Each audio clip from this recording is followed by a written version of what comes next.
Já? Sim, pode começar. Então, olá, é um prazer estar aqui virtualmente no Hospital Santa Lucinda, no ambiente da PUC de Sorocaba, falando para todos os profissionais interessados em gestão na CIPAT. Meu nome é Ana Maria Malik, eu sou bacharel em medicina, eu digo isso hoje em dia porque pela sua segurança talvez não seja a melhor coisa ser atendido por mim, mas eu trabalho com gestão de saúde faz bastante tempo. Eu me formei antes do SUS, então para mim é muito fácil dizer que antes era pior. Quer dizer, o SUS mudou a cara da saúde no país. Mudou a cara por causa do acesso que todo mundo tem, porque hoje em dia ninguém mais é atendido sendo chamado de indigente, etc.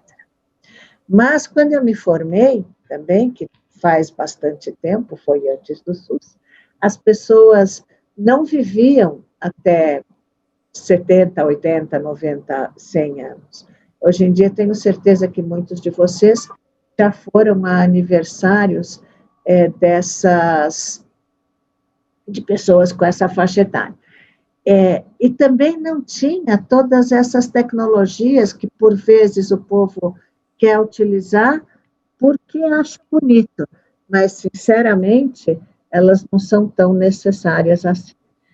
Então, eu acredito profundamente na saúde, eu acho que a gente consegue buscar a saúde, eu acredito na eficiência, na qualidade na saúde, e acho que a gente sempre pode melhorar. Eu estudo o setor público e o setor privado, e acho que a gente só vai conseguir melhorar o SUS se a gente entender todos os seus componentes. Então, a gente não tem que torcer nem por um lado, nem pelo outro. Se torcida há, ela tem que ser pelo cidadão brasileiro e pela sua saúde. Então, mais uma vez, obrigada pelo convite, e eu vou aqui usar a tecnologia a meu favor. Então, me pediram para falar sobre as tendências em saúde, e eu vou, então, fazer isso. Eu não estou em tela cheia, certo? Não. Então, agora eu estou em tela cheia. Quer dizer, agora eu estou em tela cheia, tá bom. Então, já que eu falei que me interessa mais saúde do que doença, acho que é importante começar essa apresentação falando de um modelo que está muito na moda ultimamente, que é o modelo dos determinantes sociais. Esse modelo diz o seguinte: a saúde das pessoas e, consequentemente, a sua não saúde tem a ver com uma série de questões. Então, as mais próximas de nós, aquelas que dificilmente a gente consegue mudar, hoje pelo menos, são idade, sexo e os fatores hereditários. Então, por exemplo, eu não consigo ser mais jovem, mesmo que eu faça procedimentos estéticos, e se eu tivesse, ainda bem eu não tenho, mas se eu tivesse família com tendência genética, com genética para diabetes e hipertensão, eu ia ter que tomar muito mais cuidado do que eu tenho para não ser acometida por essas doenças crônicas. Depois, tem o estilo de vida dos indivíduos, que, portanto, tem a ver com se eu fumo ou se eu não fumo, se eu consigo ou não ter vida ativa, apesar da idade, apesar da pandemia, e eu tento caminhar pelo menos todo dia de máscara e bem distanciada de todo mundo, porque hoje em dia utilizar máscara faz parte do estilo de vida, utilizar ou não a máscara. As redes sociais e comunitárias, no começo da pandemia, isso foi comentado muito, né, nas redes sociais, na imprensa, que vizinhos se ofereciam para fazer compras para as pessoas que eram dos grupos de risco. Eu, por exemplo, não aceitava, porque o meu programa de sair de casa era ir fazer compras no supermercado ou coisa parecida. E depois são as questões que têm a ver com habitação, serviços sociais de saúde, água, esgoto, emprego ou desemprego, ambiente de trabalho, educação, produção agrícola e de alimentos. O que quer dizer isso? Sempre se percebeu que, por exemplo, fazer o isolamento ou distanciamento social, dependendo de onde ou de como você mora, é impossível, porque tem gente que mora 40, quer dizer, 40 não, mas umas 8, 10 pessoas num cômodo, em circunstâncias de água não tratada ou de esgoto não tratado. Então, a probabilidade de adoecer numa circunstância dessa é muito grande. É muito maior do que se você mora numa casa confortável, onde existe a possibilidade de ficar, por exemplo, a 2 metros de quem está ao seu lado. No que diz respeito ao ambiente de trabalho, hoje em dia está diminuindo isso, mas quando todo mundo foi para o online, nós, no GV Saúde, fizemos um trabalho, ou estamos fazendo ainda até, que mostra que o ambiente de trabalho online também não é a melhor coisa que tem, embora muita gente sempre sonhasse em trabalhar em casa, porque não necessariamente a sua cadeira é tão confortável, não necessariamente você lembra de levantar, não necessariamente você pensa em fazer a pausa, o povo usa a sua agenda como se fosse normal, porque você não tem o tempo de deslocamento de uma atividade para outra, você está sempre sentada, ou eu sentada, né, vocês sentados, na frente do mesmo computador. Então, isso é um fator, hoje em dia, até pode ser um fator de adoecimento físico e mental. Então, a gente tem que pensar que a saúde não tem a ver só com o vírus, não tem a ver só com a bactéria, não tem a ver só com a hereditariedade ou com o sexo ou com a idade. Tem a ver com todos os determinantes sociais no meio dos quais a gente vive. No final dos anos 1990, foi lançado pela OMS esses Objetivos do Desenvolvimento do Milênio, e naquela época eles eram 8. Esses objetivos eram erradicar a extrema pobreza e a fome, atingir o ensino básico universal, reduzir mortalidade infantil, enfim, melhorar a saúde materna. E isso já era interessante, mas alguns países conseguiram atingir algumas dessas metas, né, quando virou o milênio, e agora tem os Objetivos do Desenvolvimento Sustentável, também da Organização Mundial da Saúde.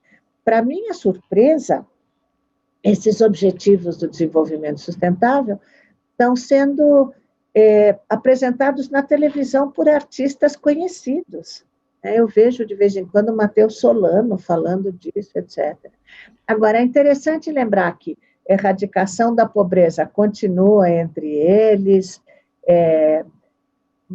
diminuição da maternidade, da mortalidade infantil, não, mas igualdade de gênero, sim, redução de desigualdades também. E se a gente olhar com seriedade, água limpa e saneamento, combate às alterações climáticas, a gente vê que, eu diria que todas elas, ou todos esses objetivos do desenvolvimento sustentável, têm a ver com saúde. Não só este número 3, que é boa saúde e bem-estar.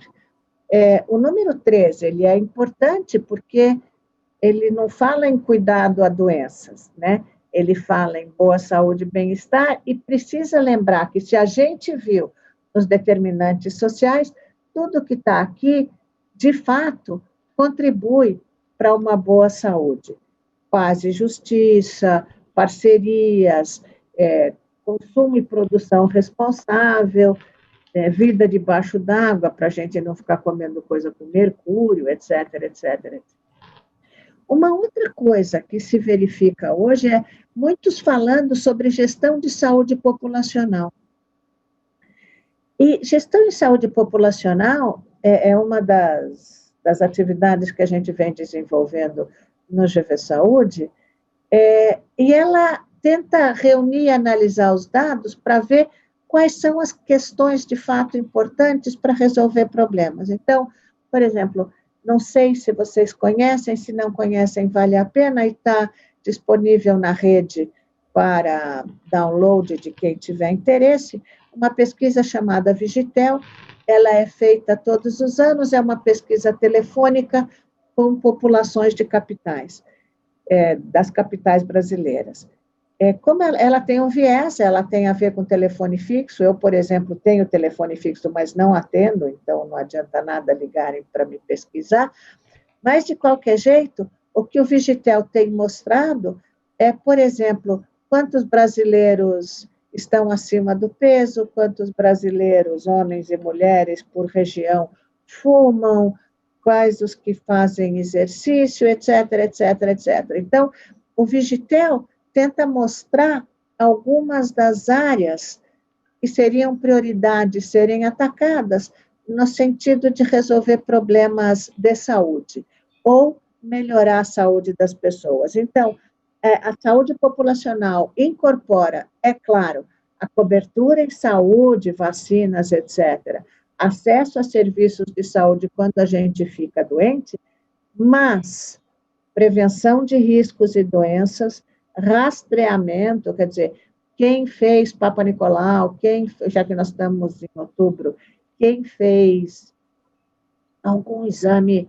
para a detecção precoce do câncer de mama, que tem gente que coloca na categoria de prevenção, mas não é, porque fazer o exame não previne você de ter o câncer, ele simplesmente permite que a detecção seja feita mais cedo, rastreamento, que tem a ver com essas detecções precoces, promoção da saúde, quer dizer, hábitos saudáveis, e gestão de casos e de doenças crônicas.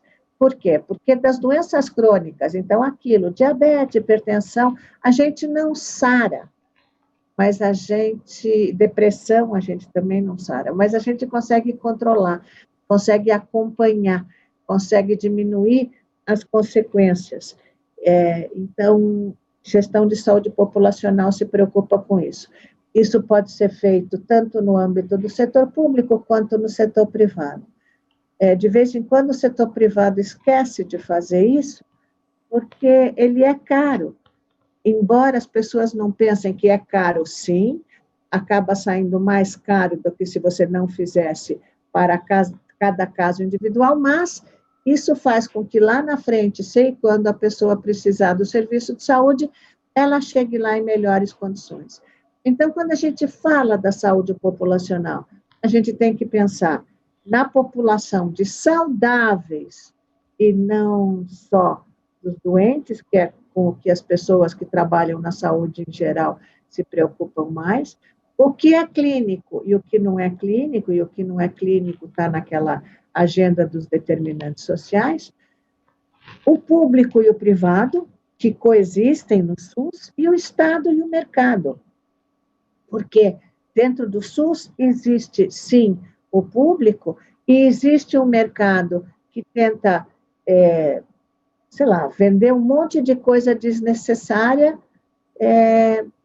que a gente compra e aí acaba sem ter a proteção ou o dinheiro para o que importa de verdade. E se o Estado não consegue dar conta, às vezes o mercado ajuda. No caso da pandemia, a gente verificou que o papel do Estado foi interessante, mas poderia ter sido melhor gerenciado. Então, o que a saúde populacional tenta estudar é quais são os desfechos em saúde em uma determinada população, por que isso acontece assim e que tipo de política vai afetar os determinantes.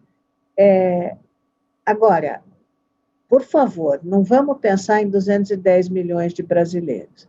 A gente tem que pensar, por exemplo, na população de Sorocaba, por exemplo, na população que consegue ser atendida no Santa Lucinda, porque isto é uma população de um tamanho administrável, com o qual a gente consegue lidar.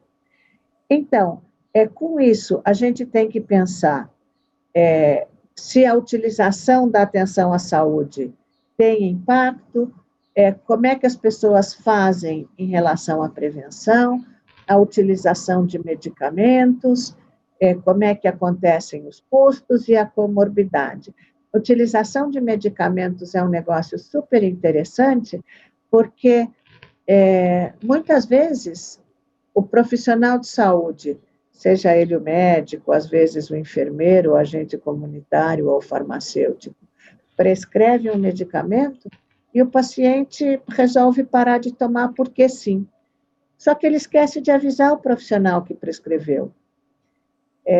E aí, portanto, ele só nega a informação, o profissional acha que ele está tomando, e não há melhoras. Isso são fatores interessantes que interferem nos resultados em saúde e que têm a ver, que são mediados fundamentalmente por processos de comunicação.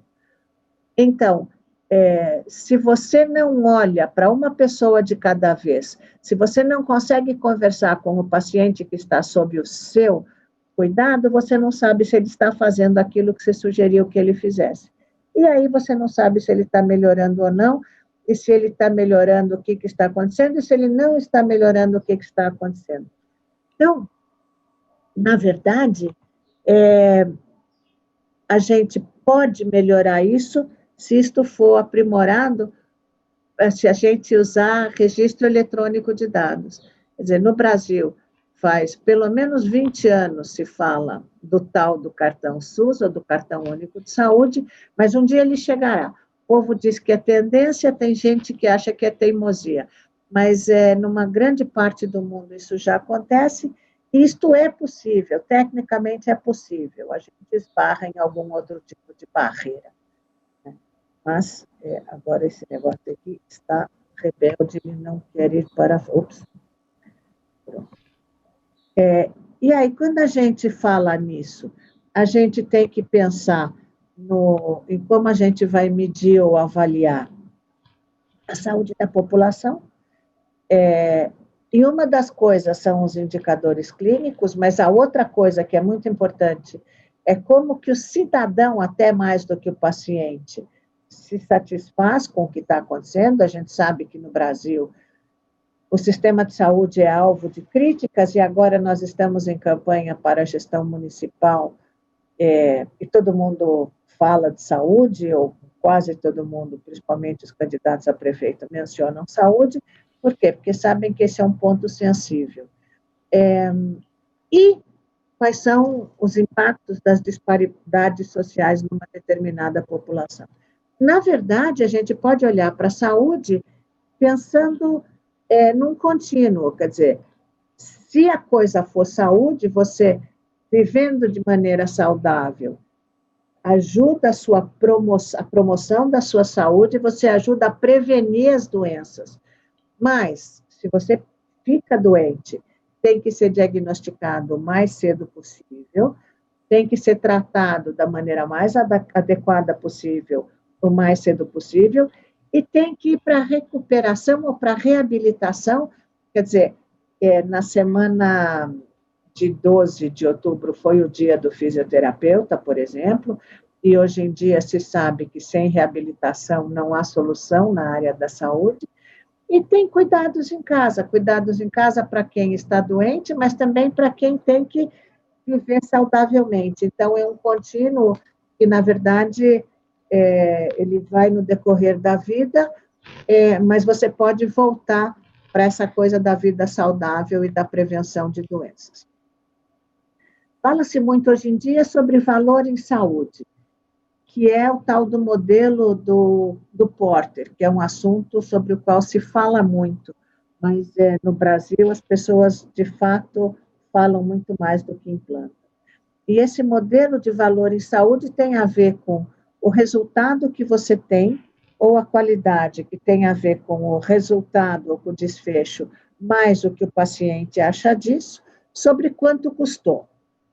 Agora, tem gente que diz que, na verdade, esse valor tem a ver com o resultado que o paciente achou e quanto se gastou, mas pensando também no que era necessário ou em procedimentos que foram feitos porque sim, quer dizer, sem que houvesse de fato a necessidade, ou porque o paciente pediu, ou porque o médico achou que era legal, ou porque alguém forçou a barra, enfim. Então, tem que tomar muito cuidado, porque se a gente olha para essa equação, se a pertinência for zero, toda a fração vira zero. E se, então, tem que pensar que a gente não quer que seja zero. Os modelos atuais são, na verdade, 3, porque esse quarto tem a ver com a saúde da população. Então, esse triângulo é o chamado Triple Aim, ou Tríplice Objetivo, que foi definido pelo Instituto de Melhora da Assistência, Institute for Healthcare Improvement.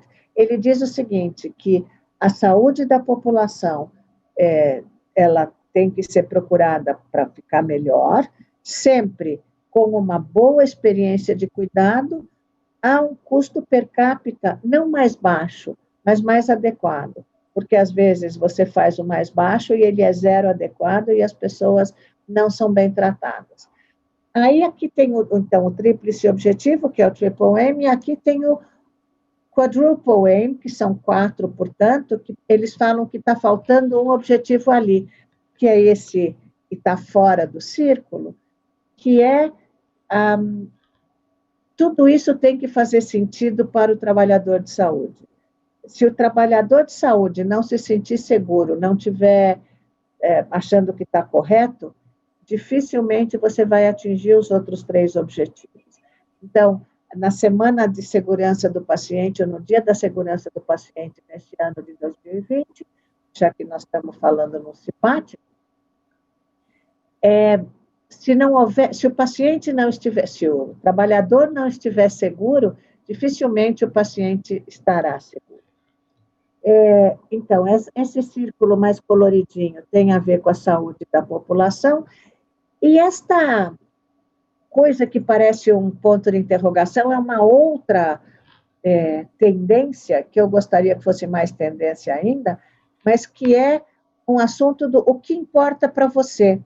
Então, o que importa para você é, por exemplo, depois de uma cirurgia, conseguir voltar a jogar futebol ou simplesmente estar vivo? Porque aí você vai pensar se você vai fazer ou não vai fazer a cirurgia, que depende da qualidade de vida. Se você está internado, tem algumas coisas que fazem diferença para você e que não custa nada as pessoas saberem, mas isso melhora muito como você se sente. Então, por exemplo, eu não gosto de ser chamada de tia, ou de vozinha, tendo visto a minha idade, se eu estiver internada. Eu chamo Ana Maria. Então, me pergunta se eu me incomodo de ser chamada de vozinha. E eu direi que sim. Então, na verdade, em vez de... O que em inglês se fala, em vez de perguntar what is the matter, quer dizer, qual é o seu problema, eles sugerem que se pergunte what matters to you, ou o que importa para você. Então, é um redirecionamento da pergunta. E se a gente vai falar de tendência, a gente tem que tomar cuidado com aquilo que já se sabe. Então, no século XXI, a gente tem que pensar o que aconteceu e como evoluiu, mas isso não é suficiente. Porque, por exemplo, eu botei Uber, mas está errado, eu devia ter colocado transporte por aplicativo. Transporte por aplicativo nasceu de uma ideia completamente diferente da de transporte público, que no limite, transporte por aplicativo é público / coletivo. Né? Airbnb também, não é o hotel, é algum outro jeito de olhar para a coisa. Então, a gente tem que lembrar que apesar do que diz a astrologia, para quem acredita na astrologia, a tendência não é destino. O mundo e o Brasil não são exatamente iguais. E, assim, se a gente acompanha toda semana a variação de peso, a gente não necessariamente vai influir no que está acontecendo. Então, a gente tem que, talvez, mexer no que a gente está fazendo para ter um efeito de aumentar. Poucas pessoas querem, mas são pessoas, cada um com a sua loucura, ou quem vai conseguir perder aqueles seus quilos. O futuro, a gente sabe, a gente não conhece. Ele é sempre uma aposta. E é uma aposta que se ajusta entre partes com opiniões diferentes acerca de um fato. O que vai acontecer, a gente só vai saber depois que tiver acontecido. Agora, se é uma aposta, quem perdeu paga. Se não é uma aposta, quem perdeu fica a ver navios pensando, puxa, errei. Na hora que você fala, caso com fulano, se não der certo, se você apostou errado, pena. Então, quando se fala em apostas, existem conhecimentos, dá para mudar o resultado sem roubar? Dá, se fizer diferente mais para frente. Se fizer igual, o resultado será o mesmo. Então, a gente tem que pensar que probabilidade não é certeza e risco dá para medir.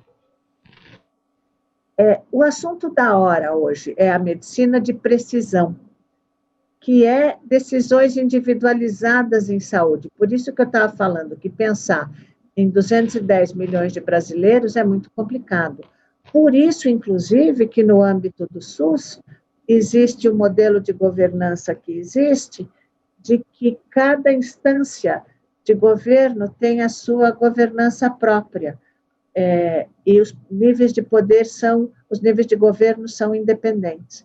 Então, no município, o prefeito ou secretário de saúde não responde ao secretário estadual de saúde, que, por sua vez, não é subordinado ao ministro, porque, teoricamente, as necessidades de saúde são diferentes.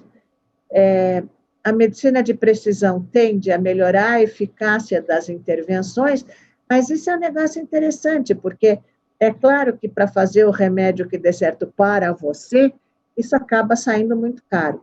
Aquele exemplo que eu dei lá atrás, da pessoa que prescreveu um remédio e aí o paciente não melhorou, mas porque talvez o paciente não tomou o remédio e não avisou, ou ele não seguiu orientação nenhuma, ou houve alguma mutação, mas o mais difícil é acontecer a mutação, as outras possibilidades são mais possíveis.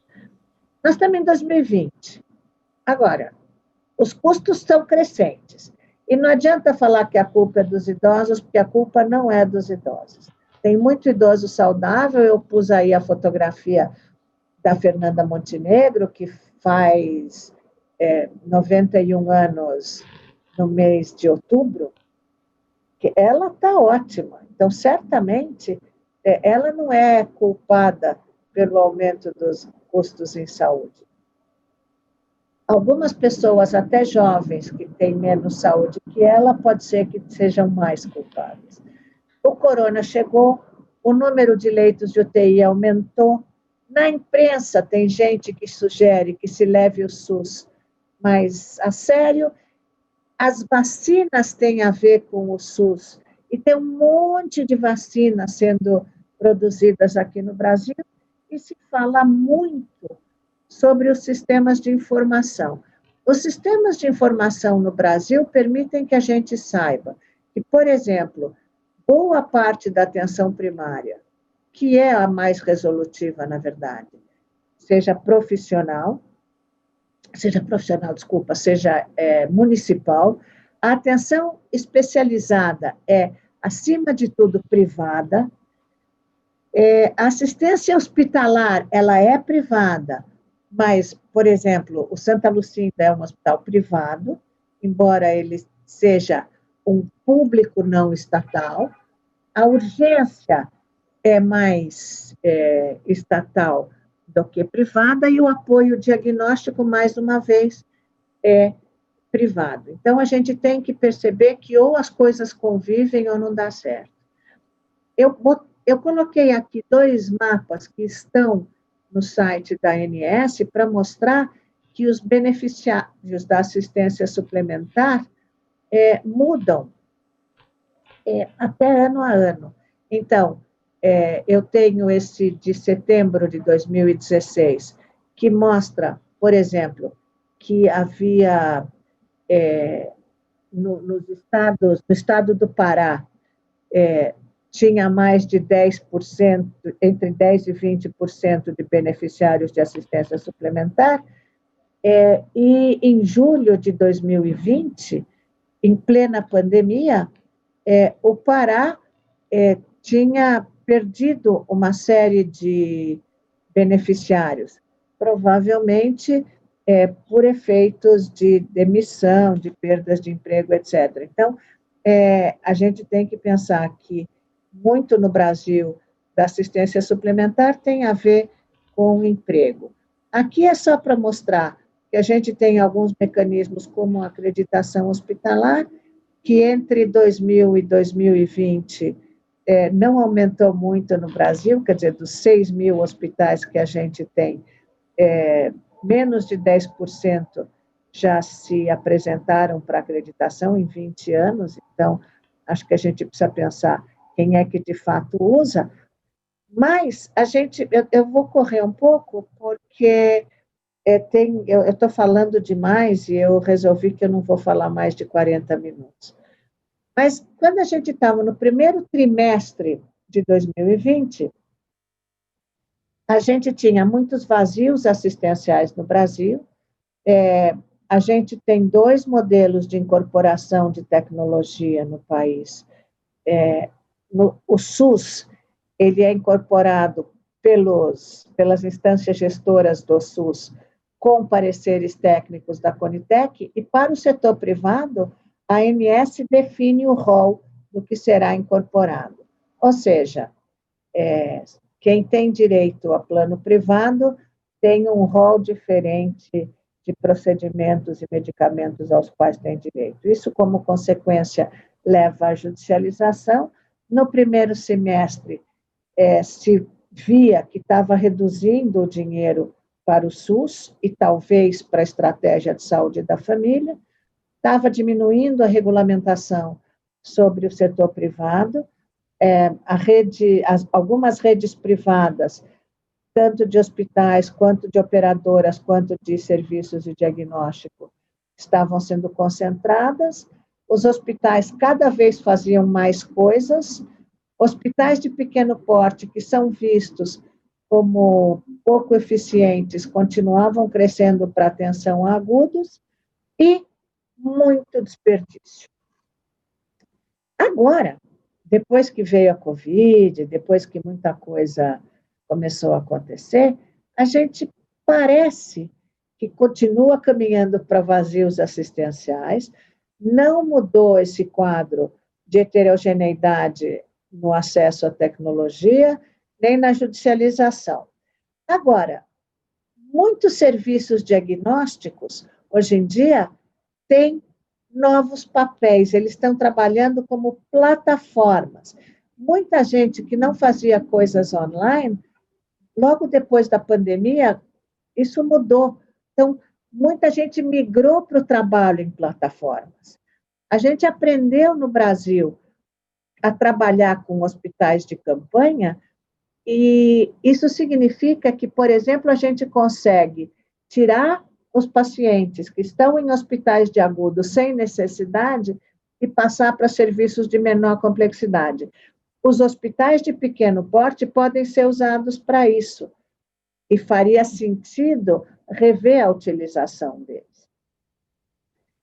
A gente talvez esteja começando a caminhar para telemedicina, telesaúde, teleatendimento, inteligência artificial, cuidados continuados e de transição. As pessoas estão começando a identificar que há gravidades diferentes, complexidades diferentes para os casos, a gente pode caminhar para uma agência única de incorporação de tecnologia em saúde. NICE é o nome da agência da Grã-Bretanha, que é o National Institute for Clinical Excellence.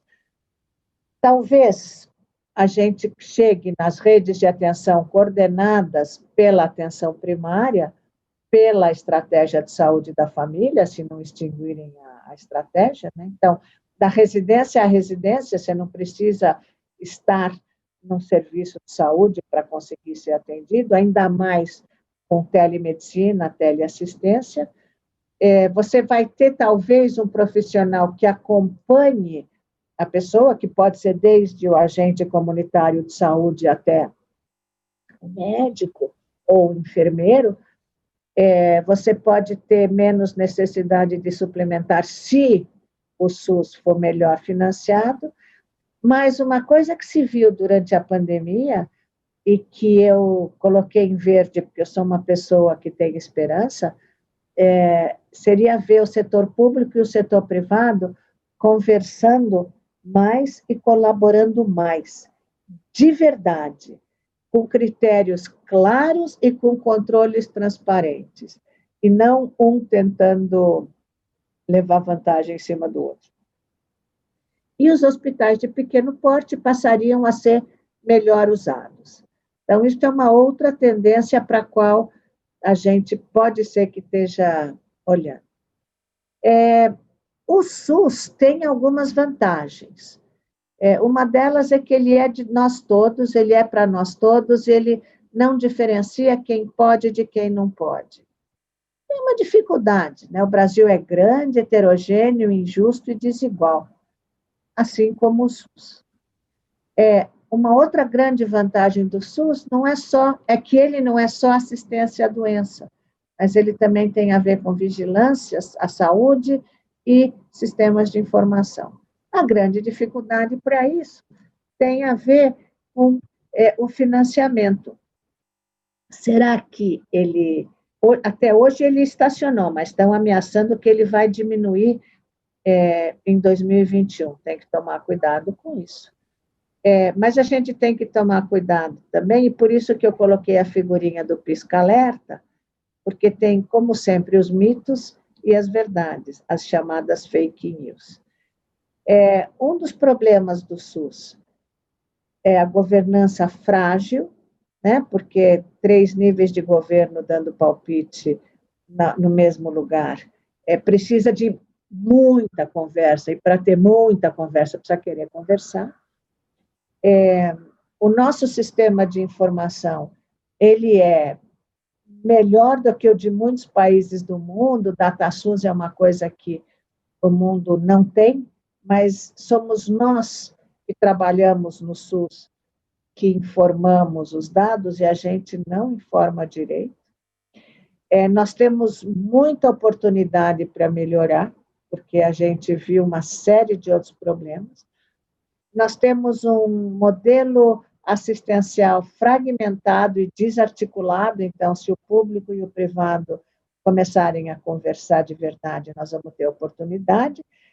E o problema de hoje, e que vai recrudescer até o final do ano, é que a gente teve 6 e teremos 9 meses onde pouca atenção foi dada às doenças cardiorrespiratórias crônicas de maneira geral, metabólicas, etc., e poucos exames foram feitos na rotina. Isso é um problema.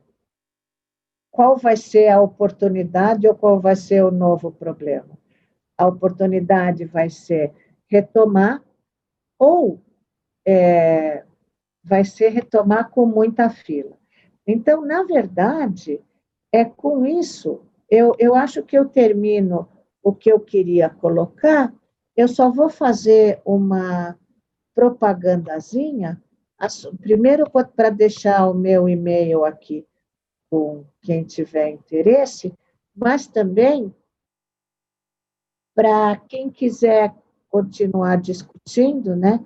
Então, eu coloco aqui o meu e-mail, o site do FGV Saúde, e ainda em outubro estão abertas as inscrições para o nosso curso de especialização em administração hospitalar e de sistemas de saúde, e para o nosso mestrado profissional em gestão para competitividade. Então, quem quiser continuar discutindo as tendências e o momento atual da saúde do Brasil, é só escrever, procurar coisas do nosso site, que nós temos uma série de eventos acontecendo, e escrever para mim. Muito obrigada, espero que tenha sido útil. Concipate, cuidem-se, cuidado, porque o vírus não acabou, o vírus não foi embora. Se cuidem, porque sem segurança dos profissionais de saúde, não há segurança do paciente. E, mais uma vez, obrigada pelo convite.